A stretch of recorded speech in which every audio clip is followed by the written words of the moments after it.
இல்லை நீங்கள் பேசும்போது டக்குன்னு மைண்டில் ஒரு செய்தி நீ காலைல பார்த்தேன். இந்த பிக் பாஸ்லாம் போயிட்டு வந்தார்ல வாட்டர்மெலன் திவாகர் அப்படின்றாரு. அவர் ஹீரோவாக படம் பண்ணுறாராம், அடுத்தடுத்து படம்லாம் பண்ணுறேன் அப்படின்னு அவர் சொல்லியிருக்காரு. இதை எப்படி பார்க்குறீங்க? அவர் சொல்லியிருக்காரு தான் நீங்களும் சொல்கிறீங்க. அவர் சொல்லி வேறு யாரும் சொல்லியிருக்காங்களா? முடிஞ்சு பிரதர், நானே இருக்கிறேன். நான் ஹாலிவுட்டில் 2 படம் பண்ணேன், பாலிவுட்டில் 2 படம் பண்ணேன், கோலிவுட்டில் 2 படம் பண்ணேன், சாண்டல்வுட்டில் நான் சொல்கிறேன். நீங்கள் நம்புறதா நீங்கள் நம்புங்க. அந்த வட்டாரம் சொல்லியிருக்கா? இல்லை. அப்போ அவர் சொல்கிறது எந்த அளவுக்கு உண்மைன்னு நம்ம எடுத்துக்க முடியும்? பட் அவர் சொல்லியிருக்காரு, அவர் பேசுகிறார். அவர் பேசுகிறத வந்து ஒரு காமெடியாகவும் பார்க்குறாங்க. அவர் வந்து அது உண்மையாக நினச்சி பேசுகிறாருன்னு நினைக்கிறேன் அவர் பேசும்போது. பட் பார்க்குறவங்க காமெடியாக பார்க்குறாங்க, அவருக்கு தோணலை போல இருக்குது.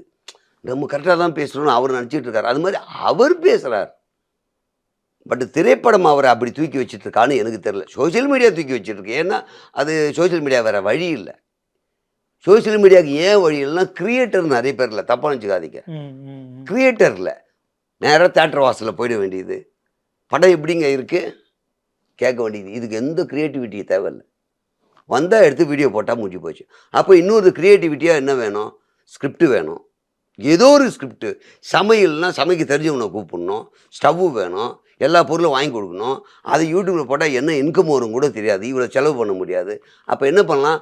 வாட்டர்மெலன் இப்போது ஸ்கிரிப்டே தேவையில்ல, அவன் ஏதாவது பேசுவார், எடுத்து போட்டுக்கலாம்.